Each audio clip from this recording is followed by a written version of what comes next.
सभी साईं भक्तों को ओम साईं राम। वेलकम टू मेरे साईं। आशा करती हूँ बाबा की कृपा से आप सब बहुत अच्छे होंगे। आज जो अनुभव आप सभी के साथ में शेयर करूँगी, ये अनुभव जिनका है वो अनोनिमस रहना चाहती हैं। मैम बताती हैं कि शादी को उनके 14 साल हो गए हैं, पर सर और मैम का ये म्यूचुअल डिसीजन था कि वो इशू नहीं लेंगे, बेबी प्लान नहीं करेंगे। और उनके इस फैसले से उनके इन लॉज को, यानी मैम के मदर इन लॉ, मैम के देवर, ननंद, जेठानी, जेठ जो भी हैं, उन्हें कोई ऐतराज़ नहीं था, कोई प्रॉब्लम नहीं था। वो खुश हैं इस बात से कि सर और मैम दोनों खुश हैं अपने डिसीजन से।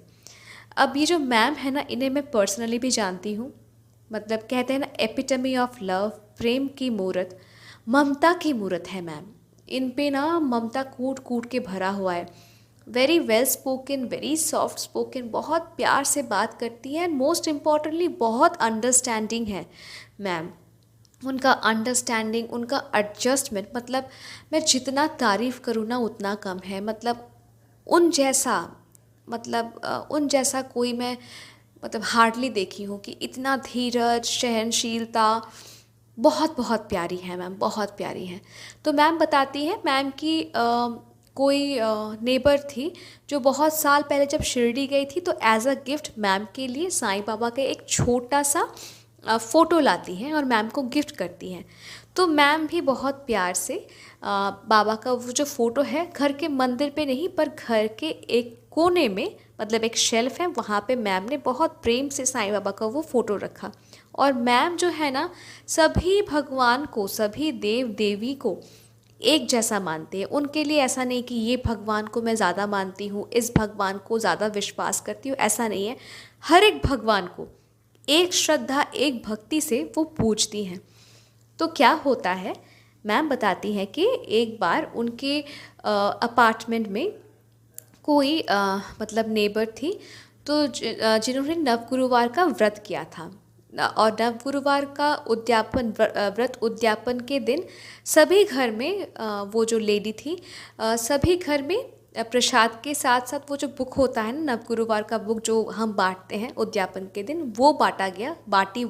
उस लेडी ने बांटा, उस लेडी ने। और जब मैम की बारी आई तो मैम को मिला खाली प्रसाद, बुक नहीं मिला। अब मैम की एक और पड़ोसी हैं, तो बातों बातों में उन्होंने मैम से पूछा कि अरे क्या तुम्हें प्रसाद मिला नवगुरुवार उद्यापन का? तो मैम ने कहा हाँ मुझे मिला। तो वो जो लेडी थी पड़ोसी, तो उन्होंने पूछा कि तुमको बुक भी मिला क्या? तो मैम ने कहा बुक नहीं, मुझे बुक तो नहीं मिला। तो वो कहती है कि नहीं, हमें तो मिला, सबको तो मिला, तुम्हें नहीं मिला? तो मैम ने कहा नहीं मिला। तो उनका जो टोन था ना, कुछ अलग ही था। आप समझ सकते हैं, सोसाइटी एक ऐसी, क्या कहूँ, सोसाइटी है ही ऐसी कि जिस बात को लेके आपको प्रॉब्लम नहीं, सोसाइटी को उस बात से भी प्रॉब्लम होती है, ठीक है।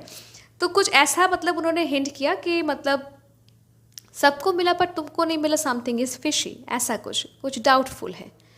तो मैम ने ज़्यादा कुछ सोचा नहीं।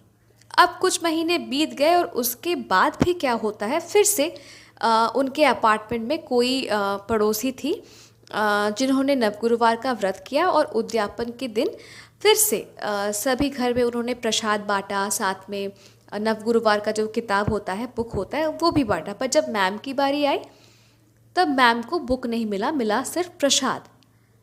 तो वो जो पड़ोसी थी, पहले बार भी पूछी थी, नहीं सॉरी, मैम छत में गई थी मे बी कपड़ा वगैरह सूखा, जो सूख गया है वो सब घर में ले आने के लिए। तो वो पड़ोसी फिर से मिली और पूछने लगी कि अरे तुमको मिला इस बार नवगुरुवार व्रत का उद्यापन का प्रसाद एंड ऑल? तो मैम ने कहा कि हाँ मुझे मिला। तो वहाँ पे और भी कुछ लेडीज़ थी, तो मैम को पता चला कि सबको नवगुरुवार का बुक मिला है प्रसाद के साथ साथ, पर मैम को मिला सिर्फ प्रसाद। तो मैम घर में आके सोचने लगी, एनालाइज करने लगी कि पिछले बार भी सब घर में प्रसाद के साथ साथ बुक भी बटा था, मेरे पास सिर्फ प्रसाद आया।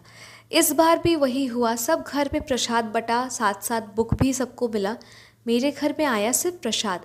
कहीं ये तो नहीं कि मेरे बच्चे नहीं हैं इसीलिए मुझे वो साईं बाबा का व्रत का जो बुक होता है वो नहीं मिला, क्योंकि जिस जिस घर में उस लेडी ने उनकी पड़ोसन ने नवगुरुवार के उद्यापन के प्रसाद के साथ साथ बुक भी बांटा है, सब घर में बच्चे हैं, ठीक है, सब घर में बच्चे हैं, पर मैम का तो इशू नहीं है। तो मैम ने सोचा कि शायद यही होगा कि जिसको बच्चा नहीं होता उनको ये बुक नहीं दिया जाता। तो समहाउ उनको बहुत ख़राब लगा, मन ही मन वो लो फील की। पर उन्होंने ना साईं बाबा के मूर्ति के सामने भी जाके कुछ नहीं कहा, कुछ नहीं कहा। अपना जो मतलब वो जो लेडी थी ना, जो दो दो बार मैम से पूछी कि क्या तुमको प्रसाद मिला, क्या तुमको बुक मिला, तो उनका ना टोन कुछ इस तरीके से था, मतलब वो ये जताना चाहती थी कि देखो जिस जिस घर में बुक मिला है, मतलब जिस जिस घर में प्रसाद बटा है साथ साथ बुक भी बटा है, वहाँ उस घर में बच्चे हैं, पर तुम्हारे नहीं है, आई गेस इसीलिए तुमको बुक नहीं दिया गया दो दो बार। ये उनका हिंट था। मैम को ख़राब लगा, पर वो है ना, मतलब मैंने कहा कि अब इतनी अंडरस्टैंडिंग है, इतनी प्यारी है वो मैम ना, इतनी धैर्य, इतनी मतलब I lack words to describe her, इतनी प्यारी है वो। तो मैम चुप होती, ना ही साईं के पास जाती हैं, वो ये भी बताती हैं साईं बाबा का जो इतना महिमा है, साईं बाबा जो इतने चमत्कार करते हैं, ये भी उनको उतना पता नहीं था। तो वो बाबा के पास जाती भी नहीं।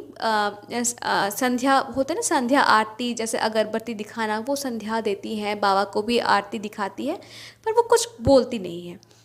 अब कुछ साल बाद उनकी दीदी उनके घर आती है रहने, और अचानक एक दिन बात करते करते नवगुरुवार व्रत का प्रसंग, क्या कहते हैं, टॉपिक उठा, और तब दोनों बात करने लगे, दोनों बहनें आपस में बात करने लगे। फिर वो कहती है कि पता है दीदी, ऐसे नवगुरुवार का व्रत हुआ था तो ऐसे ऐसे प्रसाद बटा, तो मेरे पास दो बार ही प्रसाद आए पर किताब नहीं आया। मुझे लगता है कि ये क्या कहते हैं, मेरा बच्चा नहीं है, इसीलिए शायद मुझे किताब नहीं दिया गया। तुमको क्या लगता है? वो बताती है, उनकी जो दीदी है ना, वो बहुत पूजा पाठ करती हैं और उनको बहुत सारे पूजा के विधि विधान भी पता है।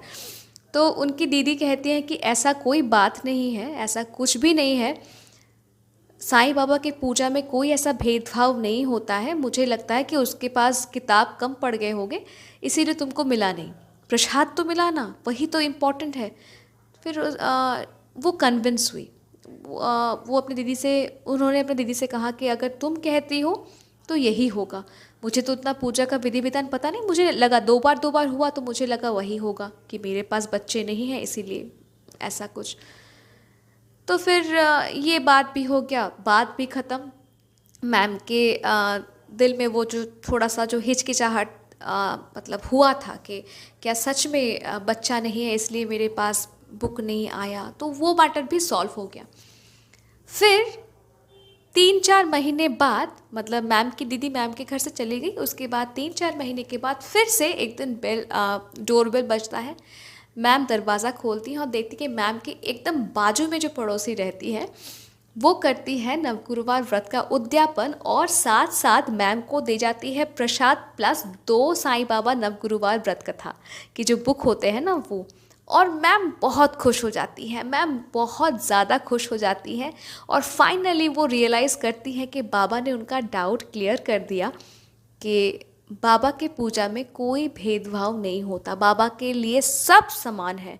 बाबा के लिए फ़कीर, गरीब, दुखी, सुखी, राजा, संत सब एक समान है। तो बाबा कभी भेदभाव नहीं करते। और मैम बहुत ज़्यादा खुश हुई, बहुत ज़्यादा खुश हो गई, और ये अनुभव मैम हमारे साथ शेयर करती हैं। मुझे ना बहुत अच्छा लगा। देखिए मेरे पास फ़र्स्ट ऑफ़ ऑल मैम आपको थैंक यू करना चाहूँगी, इतना सुंदर प्यारा सा अनुभव हमारे साथ शेयर करने के लिए। मैं तो यही कहूँगी कि बाबा हमेशा हमेशा आपको बहुत सुख दे, समृद्धि दे, आपके घर में हमेशा बाबा विराजमान रहे। ये जो चमत्कार है ना, मैं चमत्कार मैं क्या कहूँ, कभी कभी कुछ डिस्क्राइब करने के लिए ना शब्द नहीं मिलते हैं। मैं अपने कमेंट सेक्शन पे अक्सर देखती हूँ, बहुत सारे कमेंट्स आते हैं जहाँ पे साईं डिवोटीज़ लिखते हैं कि बाबा मुझे आप रास्ता दिखाओ, मुझे रास्ता नहीं दिख रहा। या फिर कोई मुझे पर्सनली कॉल करके कहते हैं कि मुझे समझ नहीं आ रहा, मैं कैसे बाबा की इंडिकेशन को समझूं, बाबा मुझे संकेत नहीं देते। मतलब जो साईं डिवोटीज कुछ कुछ हैं वो मतलब दुविधा में रहते हैं। तो मैं आप सभी से बस इतना ही कहना चाहूँगी, मेरी आप सभी से यही विनती है कि बाबा जो है ना अपने किसी भी भक्त को कभी डाउट में नहीं रखते। और बाबा जो हिंट जो संकेत देते हैं ना वो भी बहुत क्रिस्टल क्लियर होता है। ऐसा नहीं कि बाबा आपको डाउट में छोड़ देंगे, बाबा ये कभी करते ही नहीं अपने किसी भक्तों के साथ। इसी अनुभव से देखिए, मैम के मन में एक डाउट था कि मेरा बच्चा नहीं है, इसीलिए दो दो बार प्रसाद तो आया नवगुरुवार व्रत का, पर बुक नहीं आया। तो बाबा पहले डाउट क्लियर करने के लिए कौन सा माध्यम यूज़ करते हैं, मैम की दीदी को एज अ माध्यम यूज़ करते हैं कि तुम बताओ कि मेरे पूजा में ऐसा कोई भेदभाव नहीं है। मैम की दीदी बताती भी है मैम को कि ऐसा कुछ नहीं है, हम भी नव गुरुवार का व्रत कर चुके हैं और हमने भी बुक्स बांटे हैं, ऐसा कोई भेदभाव नहीं है। तो वो कन्विंस होती हैं। फिर बाबा को लगा कि नहीं, मैम को मतलब प्रमाण देते हैं कि सच में मेरे पूजा में ऐसा कोई भेदभाव नहीं है। और देखिए एज अ रिज़ल्ट क्या होता है, जब थर्ड टाइम उनके अपार्टमेंट में कोई नवगुरुवार का व्रत करती है तो प्रसाद तो देती ही है, साथ साथ 2 नवगुरुवार बुक का जो विधि है, जो व्रत कथा जो बुक है वो देख के जाती हैं। तो बाबा ऐसे ही हैं, बाबा ऐसे ही चमत्कार करते हैं। बाबा बहुत काइंड है। अगर आप बाबा से हिंट मांग रहे हैं ना कि बाबा मुझे हिंट दीजिए, मुझे समझ नहीं आ रहा, आप मुझे रास्ता दिखाइए, आपको खाली ये कहूँगी, आप अपने प्रॉब्लम में इतना भी इन्वॉल्व मत हो जाइए कि बाबा जब आपको संकेत दे रहे हैं वो आपको समझ नहीं आ रहा है।